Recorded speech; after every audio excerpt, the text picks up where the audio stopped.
this microphone. So moving to patient advocacy after my fellow Belgian speaker.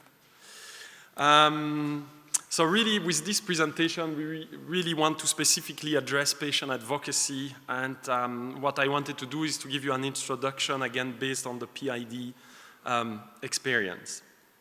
Apparently my time is over, so thank you very much. Or maybe we, or we have to reset the clock. So this is the content of the presentation, talking a bit about what we do at IPOPI in terms of advocacy and giving you example of campaigns both at the international, regional, but also national level. And I think one of the messages of this presentation is that it's not because you are a global organization, you can't do the three. And it's all about how you will do the three and how it will help you member, because that will be the key of driving national campaigns. It has to be done hand in hand with your member, making sure they get empowered through the process.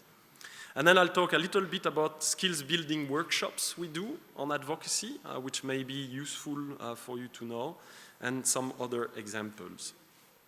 So I think I've talked already quite a bit about IPOPI, but really what we are as a global organization, we are the primary advocate for the PID patient community worldwide. And that means we're involved in all relevant policy, legislative, and regulatory matters that concerns our community. And as I said, we work in close collaboration with many relevant stakeholders and obviously with our own national member organizations. So in terms of advocacy for IPOPI, despite the fact we were founded in 1992, we actually didn't really start serious advocacy before 2004. So as you can see, we took our time before we started to advocate. And I would advise Alva One Global to not take as long because it's really good. So it all started at the European level first, where we organized a first meeting at the European Parliament on PID. And suddenly politicians were asking questions about PID. What is it? Oh, so it's a group of 250 disorders, right? So what do you need? And it started this dialogue with the politicians, so much so that we got funding from the European Commission 2 years later to organize a big European conference. So the first European conference we did was actually funded by the European Commission and a direct result of our first meeting at the European Parliament. And in that meeting, we came up with recommendations for Europe on awareness and education, medical education, screening and diagnosis, and treatment and management, which we have used since then and are still using now. And that was a very good example of our first advocacy campaign. We then changed our tactics a little bit, and we started to organize our PID forums, still at the European Parliament, and you can see here pictures from the PID forums. Actually, we just had recently our 5th PID forum, and we are now working towards the 6th one. And the difference here is that we look at one specific topic. So to give you examples, we've looked at cross-border healthcare, we've looked at national rare diseases programs, we've looked at newborn screening for PID. So very specific topics, and we try to get political endorsement on these topics. We try to get parliamentary questions, we go for parliament oral question or resolutions, and then we try to follow up at the national level. So with these programs, despite the fact they started at the European Parliament, they actually have an impact at the national level. And I think it's always nice when you're a global organization to think about how you regional or global advocacy campaigns can drive change where it's going to matter, and that's in the different countries. So this is an awful slide, and I apologize for that because you won't be able to read anything.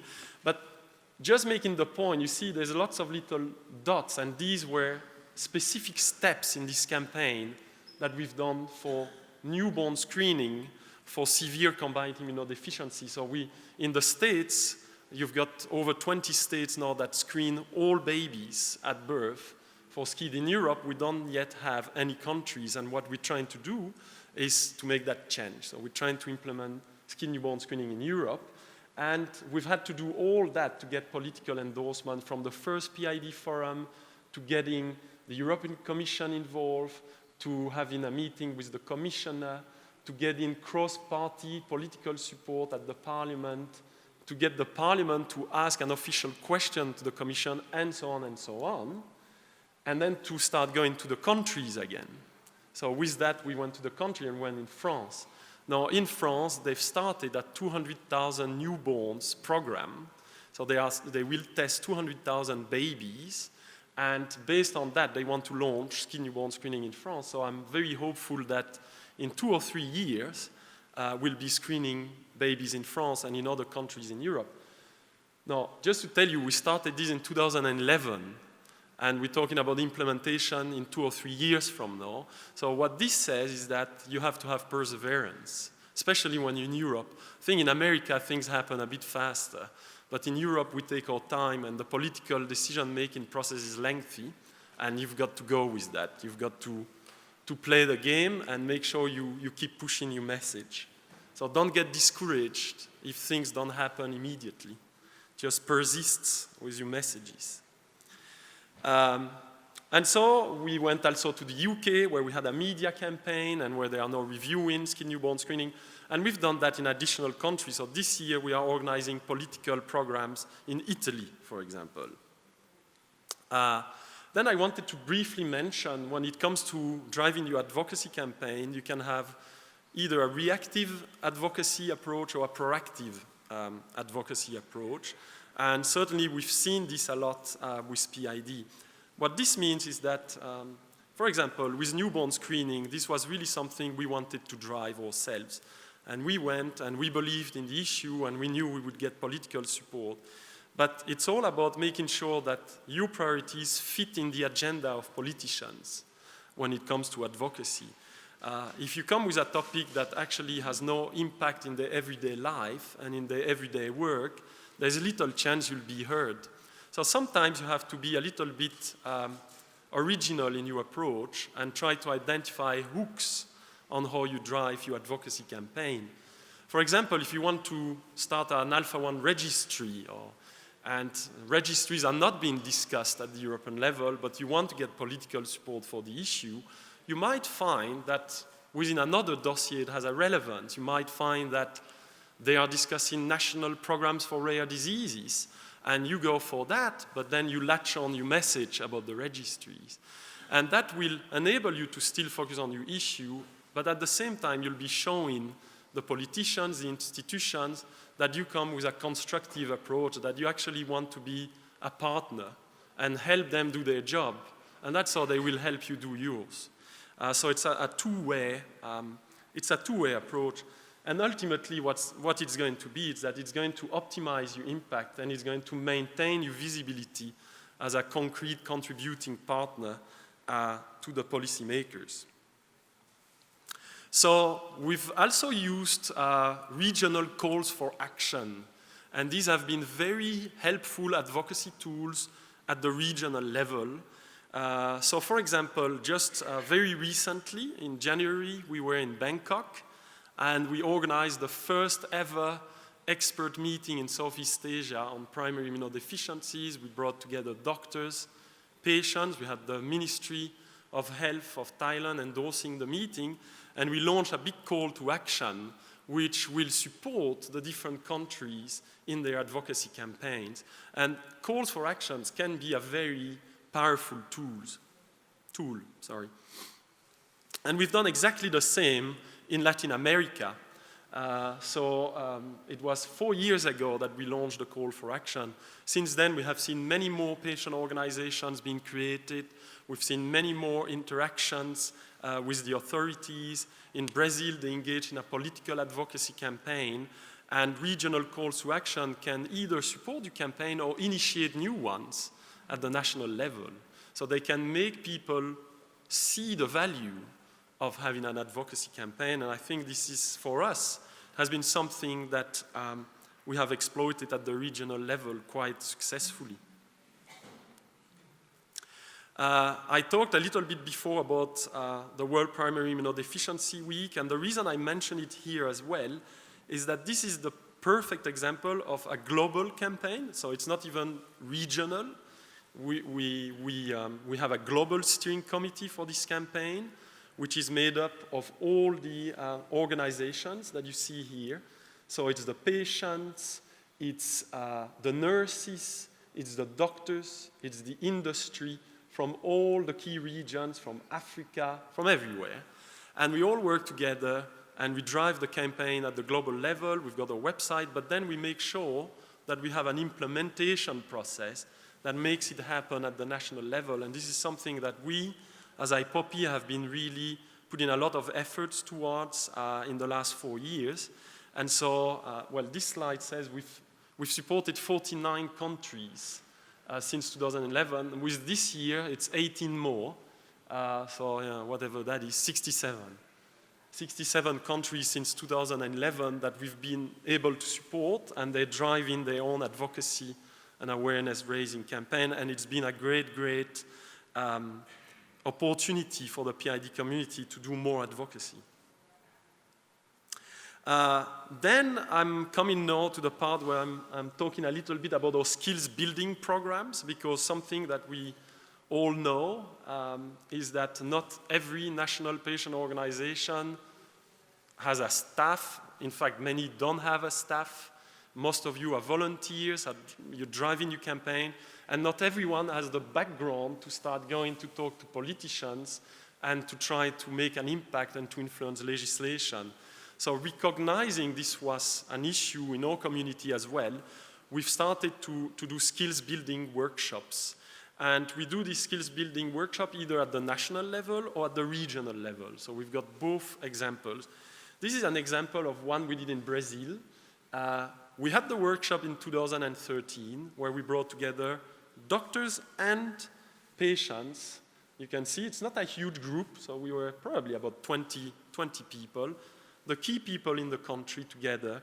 And we looked at case study examples, we looked at the value of advocacy, and then the afternoon we dedicated it to a brainstorming plan for Brazil. We brought in an expert consultant that had, prior to the meeting, analyzed the political environment and identified the opportunities for the PID community. So after that, in just one day, they had a draft plan after the workshop, which they refined with the consultants in the following months. And just in November of last year, they had a high-level political meeting at the parliament in Brasilia, which they never had before. And we are now in discussion with the government to include PIDs in the Brazilian rare diseases new policy program. So that shows you that a workshop can actually have quite quickly a very good impact in a country. We've done the same in Belgium. We've done the same in many other countries. In Belgium, after the workshop, they had an event and they had Herman van Rompuy, who back then was the president of the European Union, who came to the event, which was a big deal for them. So they got coverage in the press and media attention. Same in Ireland, in Spain, in Romania, and every time after that, they started their own campaigns. They're all different, but the point is that they all started working on their campaigns. And then we also have the regional workshop. So this is much more about, it's a 2-day program, and it's basically about bringing patient groups that are already established in a given region together for 2 days. We have role-playing, it's a lot of fun. We used to do that actually with the hemophilia community. So we used to do hemophilia and PID. Now we're doing them on our own. And these workshops are a lot of fun, but at the same time, they're so efficient in teaching patient representatives how they should handle meetings with politicians, how they should prepare their messages, how they have to stick to certain criteria, how to handle the media. And I can tell you that the impact has been great. We had this workshop in 2013. Now, if you see this young guy here, he was 20 when he came to the workshop, so he's not that old nowadays. He's 22 or 23.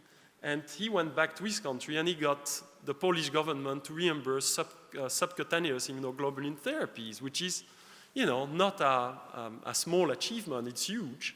And he wrote back to us and he said, the catalyst for that was this workshop.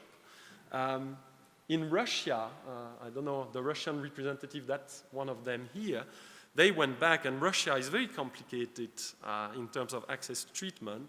And there, they actually manage in the Moscow region to get reimbursement for adult patients for the first time. Now, it's not a national achievement, but locally, they have done a step forward. And again, that was prompted at the advocacy workshop. So this is to tell you that these workshops can be extremely valuable. And I see my time is running out. I just wanted to mention very briefly the importance of having good data to support your advocacy campaign. So we are constantly trying to come up with data. It's not easy. And certainly the PID field is complicated because we have immunoglobulin as treatments that are being used in other conditions. So it's not very straightforward to look at cost efficiency, but we're trying our best to come up with data. And we're currently actually working on a new model looking at burden of treatment, which is a novel approach to cost-benefit analysis, and I hope that will bring good results towards the end of the year, beginning of next year. We've also done advocacy key publications, so we always try to have different approaches in our advocacy programs. And you can see here that we've published several books, either directly on immunodeficiency or on plasma-related disorders, as part of this pharmaceuticals policy and law publication, which is usually well received by policymakers. So that's another way of getting your message through. I've talked about PLUS, so I won't do that again. And I've talked a little bit about the PID principles of care, but when it comes to advocacy, that's again a very important document for us. So it really is helping to advocating for better access to care, to have this set of expert guidelines and data to back up your local campaigns. So in conclusion, I think a global organization can drive advocacy campaigns that have an international, but can also have a regional or national impact. As a global group, you're in a position to empower your local NMOs when you focus on a region or a country. And you can impact access to care. You can impact access to diagnosis and give your conditions a much better visibility. And again, working with stakeholders is absolutely primordial. And if in all the workshops, we usually also, I forgot to mention, but we usually involve hemophilia patient groups to see what they are doing in the country, because we know that usually they are one step ahead of us.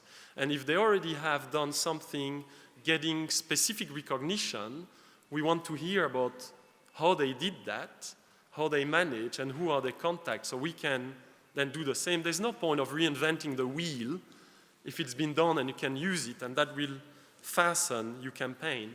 So that was my final message in this presentation. I think I've run over by 3 minutes or so. So hopefully we have enough time for questions.